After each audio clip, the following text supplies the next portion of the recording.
a safe space for St. Louis to learn about soccer. This is Soccer 101 with Michelle Smallman and Moon Valjean. Welcome back in again to Soccer 101. It's a safe place for St. Louis to talk about soccer. Michelle Smallman and Moon Valjean are here with you. And Moon, 3 games, 3 victories for City. They get their 3rd win of the season, a 2-1 victory over Portland this weekend. How you doing, my friend? I'm doing great. 3-0. That's huge.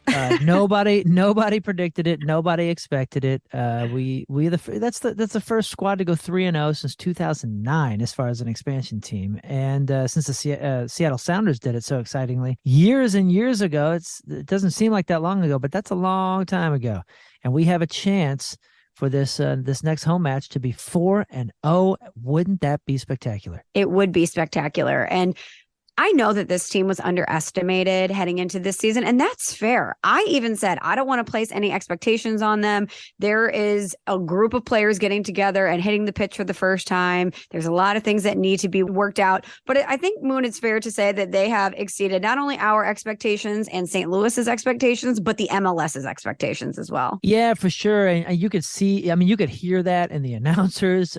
You could see that in the crowd. You could even see it kind of on social media and everything. People are just like, we're holding their breath, like maybe we have a chance of going 3-0. And when it happened, it was wonderful. Now, not the most gorgeous of games to watch, but a win's a win. It's great for diehards. The only negative I can really see in any of it is I hope, since that was the second and last free watch on the Apple season pass, it was a little bit of a bummer that it wasn't more of an exciting game, wasn't more of a fast-paced game, like interrupted game as it was. So I was a little bit bummed because my wife was watching, some other people that are new to the league were watching, and they're like, is it always this? Is there so many whistles and guys on the ground and that kind of stuff? So it was a little bit of a bummer there. So I just want to get that in and out of the way. That's not typically, I think, what we're going to be seeing in the league, especially from our team. I think it will only improve from there, but it was a little bummer that was the last free one. What an inspiring first 3 matches from players to coaches to strategies to results. This is going to be a truly exciting season. You mentioned the word inspiring, Moon, and I want to stick there for a second because let's talk about the first 3 games. Game 1, they're down 2-1 to Austin. They come back. They have the victory. 3-2 is the final score. Second game, you're down 1-0 to Charlotte. You come back, you win 3-1. Same thing in this game versus Portland. They strike first. City's down 1-0, and they come back and win 2-1. So as we're developing an identity of this team, I think resilient is a word we can throw in there. Yeah, or composed, really composed and not getting thrown off as far as energy-wise or play-wise. I don't want to be that team, though. I don't want to be the comeback team. I don't want to be known for that. My heart health will not do well with expecting us to go down in the first half every time and have to dig out of a hole. I'd like to see us really be that intense, pressing, get the first goal sort of team. But man, 3 wins is more than I could ever imagine or wish for this team. And, before we started the podcast today, you and I were both talking about how everybody underestimated this team, and rightly so. But really seeing some of the talent and the skills in this team, individuals, we were underestimated for sure. There is some ridiculous skill out there, and we get to talk to one of those players that I think is going to be a key component to the team, the strategy, and the fandom, honestly, on the pod today. That's right. In just a few minutes here, we're going to talk to City forward Niko Gioacchini, and I love this kid, Moon. I love his play. He has quickly become a player to watch, an impact player on this team. He's got an amazing resume. He's got a really interesting story. And, heading into this year, we were talking about guys like Klaus and Berkey, names that we would be remembering. I think Nico's going to be one of them. For sure. So I saw him first live in Matchday 2, and I didn't hear any of the, I was there at City Park, so I didn't hear any of the announcers talking about him or what they said or if they said anything. I was just going from what I was watching on the field, on and off the ball. And the very first thing I said and thought was, thank goodness Coach Carnell put somebody up there with Klaus to take some defenders off, to take some pressure off, and really to put pressure on the defense and on the keeper of this team. Like you mentioned, we played Austin. We got something out of a top 4 or 5 club, expected to position themselves top 4 or 5 club this season. We got something out of that match. The second match was a bit more even, but immediately, Gioacchini, I looked down at this kid and I'm like, number 11. Wow, this kid's pressuring the goalie. He's making him nervous. He's taking so much of the pressure off of Klaus in the front field. I was like, this is our guy. This is already one of my favorite guys on the field. I love his hustle. I love watching him on and off the ball. I was able to do that in that first match. I was sad to see him not get a start in the third match. Happy to see him go in there.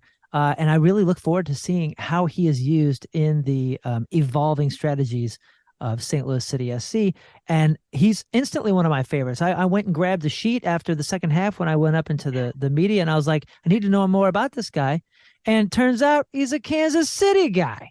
That's right. So we got plenty to talk about. I instantly went and followed him on social media. Man, I'm just so excited to talk to him today. I got lots of questions. And one of my questions is going to actually revolve around a little bit of our word of the week, which we will get to in a second. But you want to talk about Matchday 3 just in a little bit of detail, just to kind of catch people up as to what happened? Yeah, go ahead, Moon. Do you have any grades to distribute this week? I didn't want, I know I'm coming off real harsh with these grades and everything. And I was Is it Leuven again? I can't.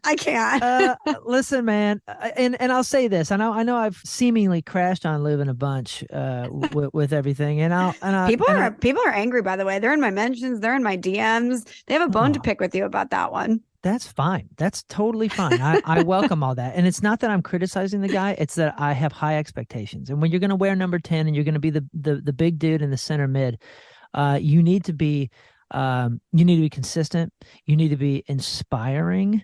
Which will also, again, tie into our word of the week. You need to be a lot. We expect a lot, and Leuven impressed me greatly in the second half and the majority of the first half. But their first goal, if you rewind it just a few seconds, Leuven lost the ball in the midfield. It's driving me crazy. And I got a feeling it's driving the coaches crazy. Now, the dude clearly showed a lot more vision and creativity. He has, like I said last week, he's got incredible feet. I just don't like the legs that are attached to him. He seems to need an extra second or two, and he's not going to get that in this league in the midfield. Not the way the ball works in the midfield of this team. I know that we're doing a lot of spread it out in the backfield and kick it long and do this counter-attacking thing. So he's going to be more of a, rather than like a pivot point from defense to attack, he's being used in different ways. But that ball bounces around the midfield in this league a lot. And we need a big, strong number 10 that has that skill, that has that body to not lose the ball. So it's not that I'm crashing on him and rooting against him. I'm rooting for him, and I'm expecting a lot. And I think the team is expecting a lot. That's why he's wearing number 10. Yeah, but he was in the mix again right there. The game-winning goal. Who are we talking about? Yeah, he was in the mix. I was happy that he was a part of things. Like I said, he impressed. We need a Ryan Giggs there. We need a Paul Scholes. We need these individuals of history that are just famous for being solid, steady, putting in the balls and all that, but also not losing the ball. That's the only criticism I have. He really does have skill at putting the ball where he wants. Not only that, really quickly, just a little 2 minutes in when they scored, and they had another chance prior to that, Berkey with the great save. So I was very concerned early in the game that this was going to be very heavily pressurized by Portland. Coming from behind these 3 matches really does show you that they have good composure. They're able to be patient. They don't just get out of control and get really, behind the 8 ball. Composure is not the word of the day or the word of the week. We're going to get to another word. It was a bummer that it was such a late game. My wife crashed out about halfway through the second half. But I kept in there. It was a late night on a tough weekend as far as losing sleep. I was on East Coast time. Oh, I can't imagine. I thought about that. I know. I was texting you like all the curse words after that first match or that first goal, and I was like, "Oh man, it's like 11 something her time." I got to tell you, that second half, I was like this, like one eye open. I was like, daylight savings. It was a lot going on for your girl. Yeah, I was like, man, I don't know if Michelle's gonna be able to handle this season with me texting her so late about these. No, goals. I love it. Text at any time. You know that. Okay. Oh. Should we do our little jingle? Word of the week. Oh yeah, word of the week. So the word of the week today, or this week, is talisman. Now you hear a lot of announcers talk about, oh, he's the here comes the talisman of the team, the talisman. And for years I heard that term in all sorts of different leagues from all different types of broadcasters, and I never bothered looking it up. I assumed it was like the go-to guy or the goal scoring guy or the guy that's had the best run of play. He's in form right now. But I was actually kind of wrong. A talisman in football is the player that brings team luck. When a talisman plays, the team is stronger. When the team doesn't have the talisman, their fans and their pundits wonder if they will be able to play as well. The talisman offers, yes, they do score important goals. They create chances. They generally, though, lift the team's spirit. It's the inspiration for the team. It's that guy when you're on the field and they're subbed on, or when you're starting, you look over and you see so-and-so and you feel more comforted. You feel more composed. You feel more inspired that this guy's on the field. He holds the ball. He controls the game. He's in control. He's going to get us the goal, or he's going to set up the goal, whatever it is. He is the inspiration on the team. That is the talisman of the team. So it doesn't necessarily have to be the best player. No, not necessarily. I mean, when you say the best player, coaches are probably going to pick these unsung hero midfielders that control it. In Manchester United, we had a midfielder not long ago that was not on the score sheet all that much, but was a true pivot point, and you knew that when he was in the starting 11, it was just a more secure atmosphere. Actually, the majority of teams have those types of people. And I mentioned Ryan Giggs before, and those of you that don't know Ryan Giggs, a long storied career at Manchester United. And as a fan, even when he was older, not fast, not the greatest out there, not being talked about with the Ronaldos and the Messis, not scoring goals, but when he was on there, he was just the absolute talisman to me. Even if he wasn't the captain, he just felt like the veteran on the team that was there to assist everybody else with assists, with creative opportunities, with a structured midfielder that knew how to not lose the ball. He was just the guy that made you feel more comfortable about the match, period.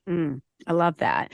I'm trying to think for some of our new listeners who are still just getting into soccer, if there's a Cardinals comp of who a talisman would be. And the first person that came to mind was Adam Wainwright, but I don't know if that's necessarily the same comp because he is a legend and has been around forever. But I just know whenever he gets the ball, Moon, you feel more comfortable. You feel inspired. You feel pumped up. You feel like you know that he's going to get the job done. There's a force multiplier effect to Adam Wainwright. And I think that that's kind of what a talisman is, right? There's a force multiplier effect. That is a wonderful example. I think you nailed it. And Molina can be said, the same can be said, where even if those guys are obviously out of form, just the fact that they have the ball or they're in the game, it does make you feel better. It makes you feel more secure as a team. It makes you feel more inspired to go against a team that you may know is better in the moment. You're just like, you know what? I have faith in Wainwright. I have faith in Molina. I have faith in Ryan Giggs. That is the talisman. Now, the talisman to the team may be somebody that the fans aren't necessarily picking up on, which is one of the questions I'm going to have for Gioacchini. I want to know if they have that guy. And again, maybe that's why I'm so intense on Leuven, because I think that the plan before matches were made is that was supposed to be his role. And maybe that's what I was kind of zooming in on and was hoping to see. So I'm curious to see. Right now, it seems like Klaus is the fans' talisman. You know what I mean? Even though he's not touching the ball a ton, when he's on there and he gets the ball, people are like, oh, here we go. You know what I mean? It's just an exciting sort of thing. So we'll see what happens. And I'm interested in seeing how that plays out in the next season, to see if we have an obvious talisman, the inspiration on the field. Well, Moon, you're going to get the opportunity to ask Niko that very question in just a second. But before we get to Niko Gioacchini, let's go to the emails. And by the way, you can always reach out to us with questions, concerns, criticisms, whatever you want at AskSoccer101@gmail.com. But Moon, this one comes from Alan. He says, hey guys, I didn't realize I would become such a huge fan of City after watching all the games, but I have. With that being being said, I do have a question. I'm looking into getting tickets to go to my first game with my family. Is every seat in the house at City Park a good view? I'm worried that sitting up high, I might miss the action. Thank you from Alan and his family who are new to MLS and new City fans. Oh, that's a great question.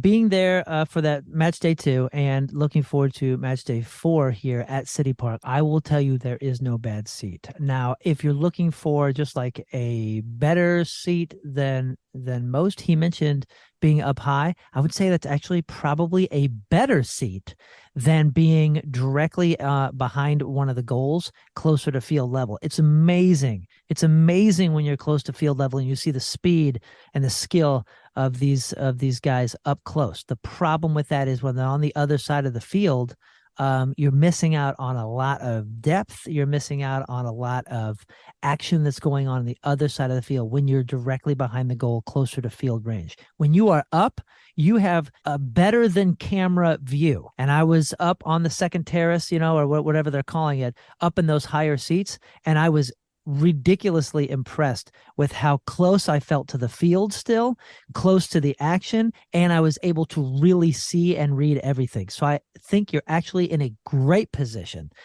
Do I think there's a bad seat in the house? No, but I would say the only concern you would have is if you were really on field level, like second row behind one of the goals. That's the only time you're going to miss out on some action. Being high, you're all good. Yeah, I haven't seen a match at City Park yet, but I have gotten a tour of the stadium, and it does not seem like there's a bad seat in the house. And I actually am with you, Moon. It's amazing to be down on field level, to see the size, the speed, the athleticism of the players. But when you're up a little higher, especially in a soccer match, you can watch the entire pitch and watch the plays develop. So I don't think you have to worry about that at all. And since you have been to a match, Alan did have one additional question. He said, what time do you suggest getting down to the stadium? He says, I've been to baseball games. I always get down about 45 minutes early. Will that be too late if I go to a City match to find parking and get inside and get to my seats? I'm not the right guy to ask as far as parking. That's still a trick that I have yet to figure out and master. I parked at the Foundry and walked, and I would not suggest that. Oh, wow. That's good. That's a bit of a hike. It was a far longer hike than I was anticipating. Yeah, my back hurt for 2 days after that. I wore the wrong footwear. Jeez. So that was a bad move. Don't do that. But for the most part, I heard not as many complaints as I thought I was going to hear about the parking. I think 45 to 50 minutes before kickoff is plenty of time. I think you're going to be good. St. Louis ain't that big. And I think you'll find a decent place, and you'll get in there in plenty of time to see maybe some of the supporter groups march in.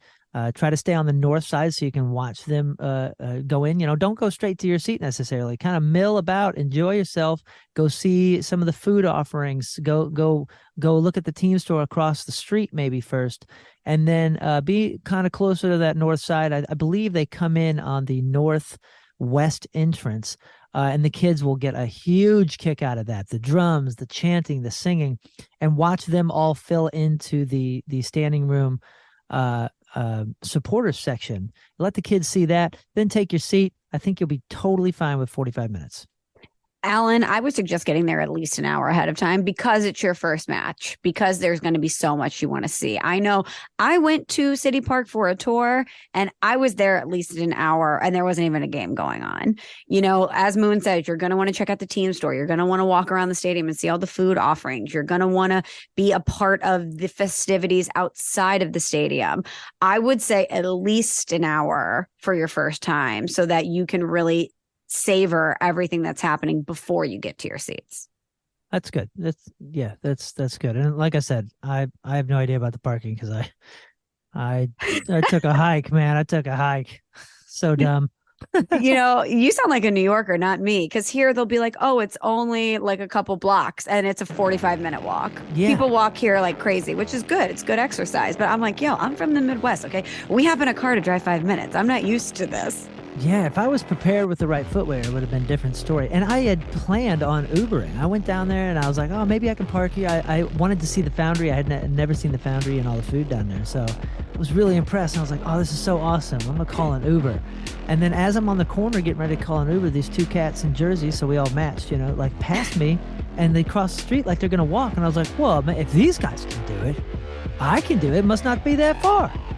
So, boy, I went on a hike and I saw how beautiful St. Louis is. And I made it down there just in time to get in. And then the walk back was devastating. Well, let's welcome in St. Louis City SC forward Niko Gioacchini. Niko, thank you so much for taking the time to join the podcast. The team is off to the hottest of starts. 3 games, 3 victories. Tell me how you're feeling and what the vibe is around the team right now. Well, thank you for having me, first of all. Happy to be here. The vibe is positive. It's positive. We're gaining confidence. So it's something that needs to stay like that, but also needs to be controlled, because being overconfident sometimes can cause reality checks. So, staying humble, being able to stay focused and keeping our heads up, but down at the same time in terms of focus. So working hard, and every game's a new game. First of all, Niko, thanks for being here, man. I'm a huge fan already. Just learning a lot about you in these last couple of weeks, and what got me so excited was seeing you on the field match day 2, in City Park. Instantly, I started watching. I'm just a diehard fan. I've been touring the planet, trying to see as many football matches as I can in different cities, different continents, and just spreading the love of soccer. So I'm just so happy that it's here in St. Louis in the MLS, and with the pace that you showed. Immediately, it was like, oh, this is our guy. I freaking love this dude. Number 11. I'm buying this jersey. I'm following this cat on Instagram. Like, I love this guy. I want to know more about him. But like you mentioned, with the energy and staying focused, you guys have shown such composure in these last couple matches. And it's got to be really fun having the opportunity to come out with who knows what expectations.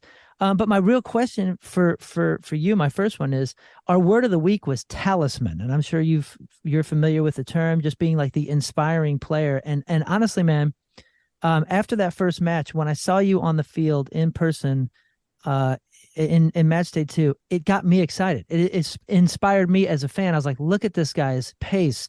Look at his thinking off the ball. Can you tell me, as early as we are in this whole season, is there a potential talisman, an inspiring player, that one guy on the squad? Or if not, what kind of candidates would you give us? Or are you one of those that could be the emerging talisman for our team? I try to be. I think it's a natural thing. I like helping. I like setting the pace of the game. I like changing the pace of the game, whether I start or I come in.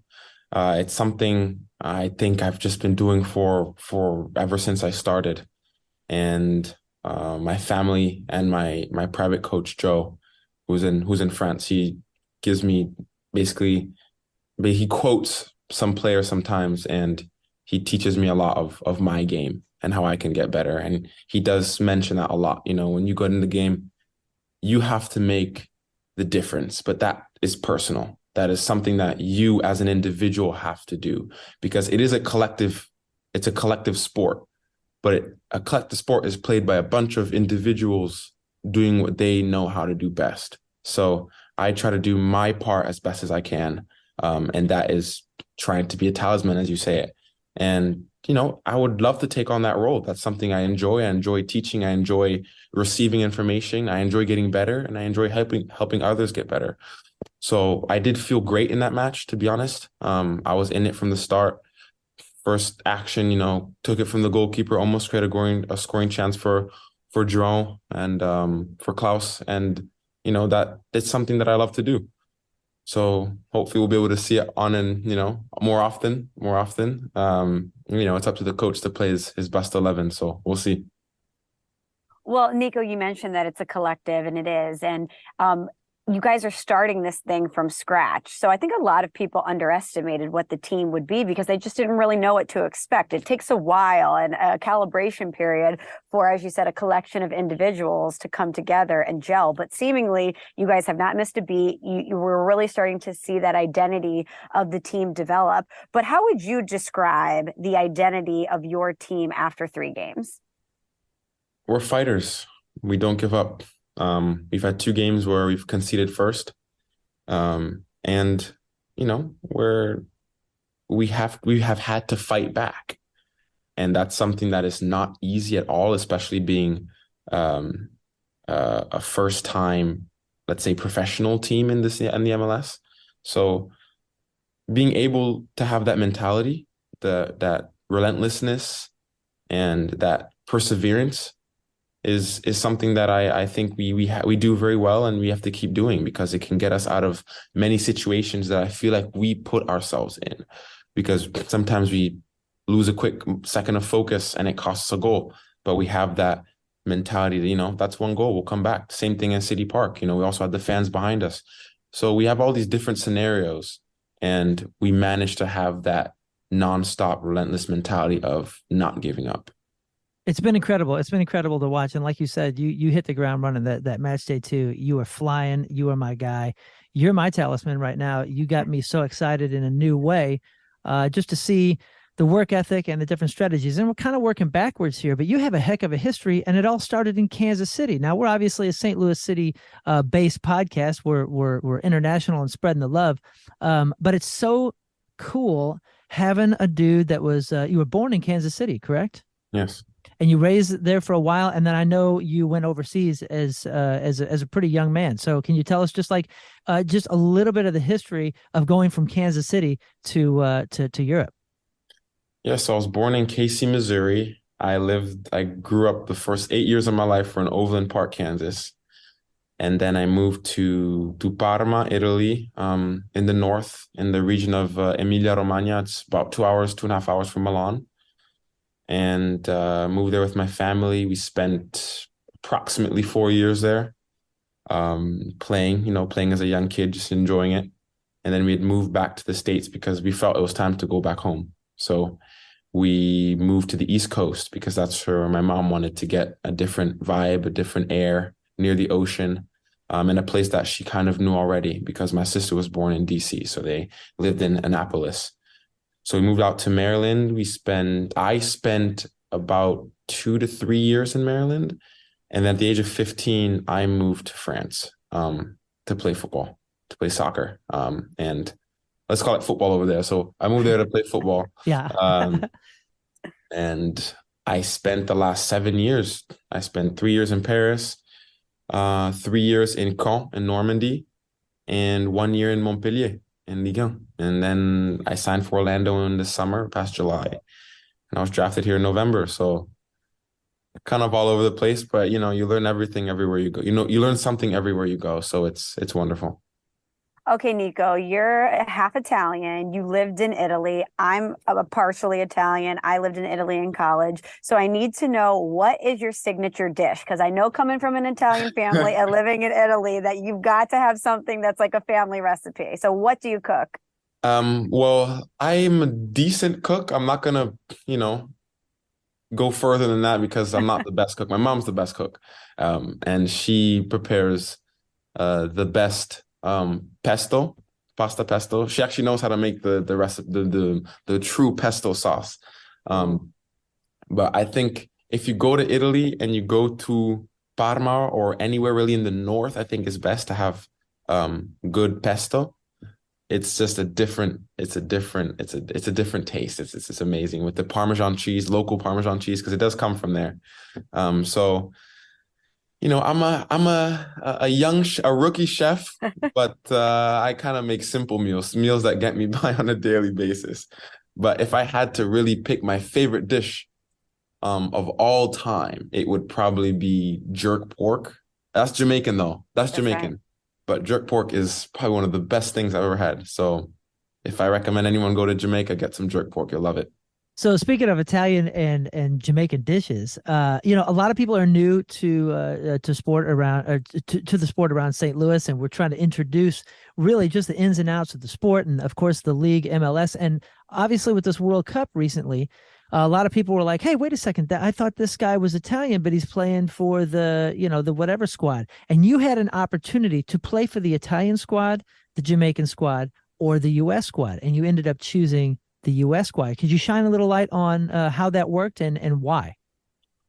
I chose the US team first because I I am American. I was born in America, so and I have spent half my life here. So um I just feel that in my heart it was a hard decision, to be honest. And I saw the potential, the growing US men's national team over the years, and I wanted to be part of it. I had, I had Greg on the phone.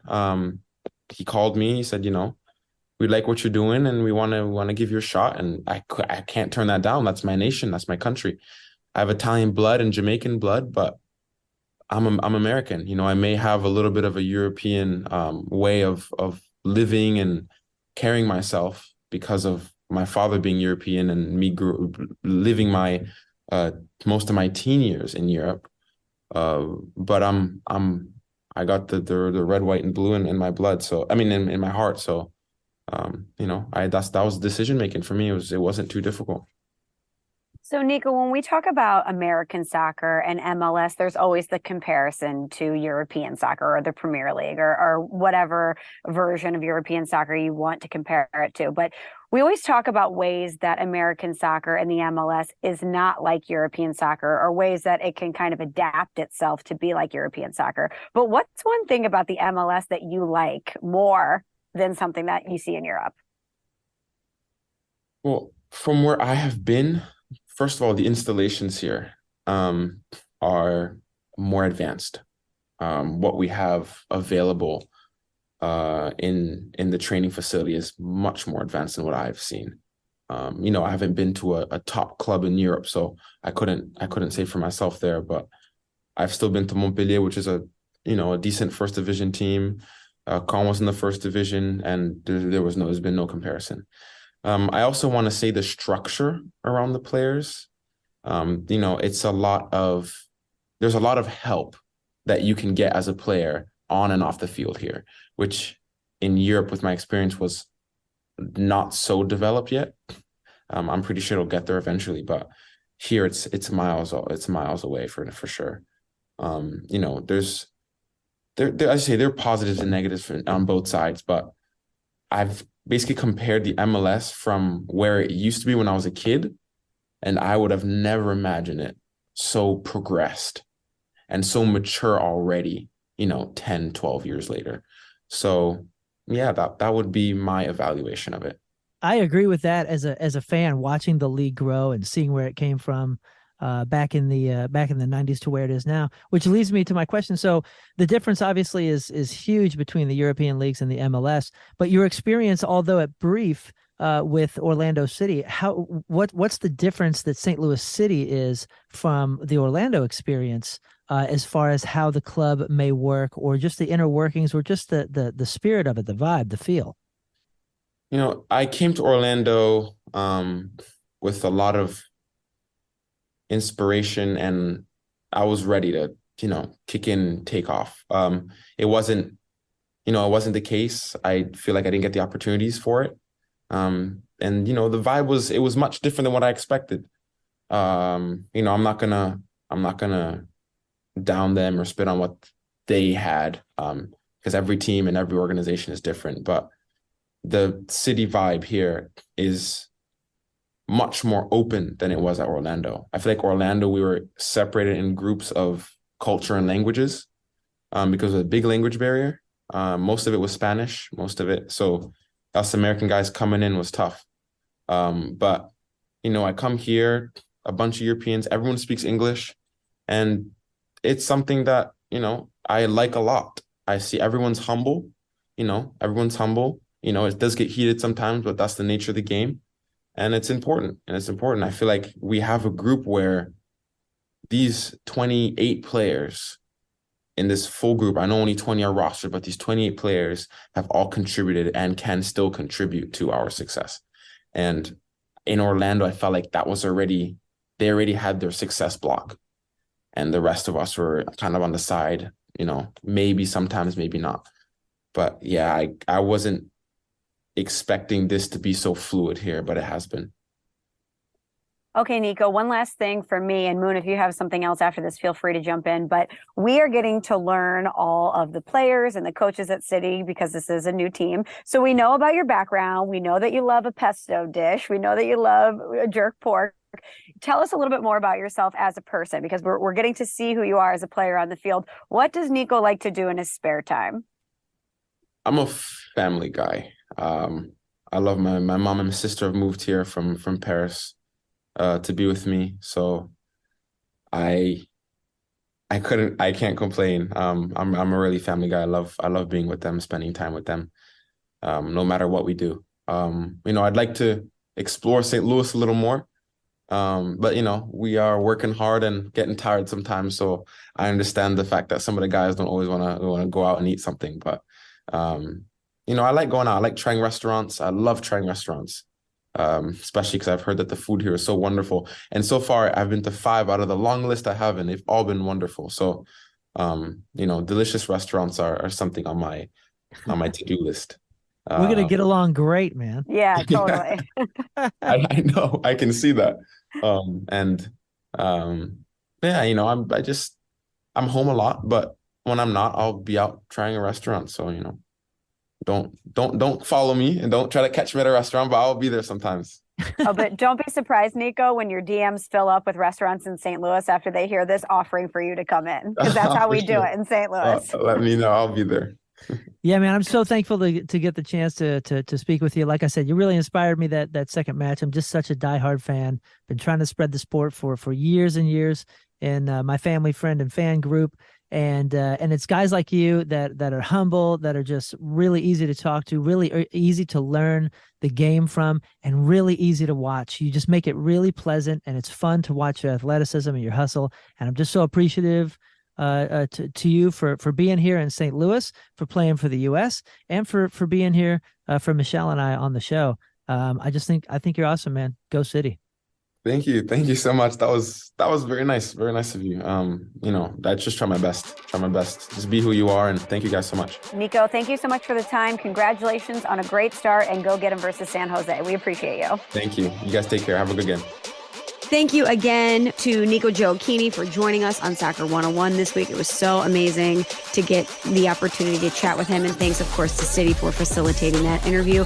Moon and I will be back in action next week. But until then, go!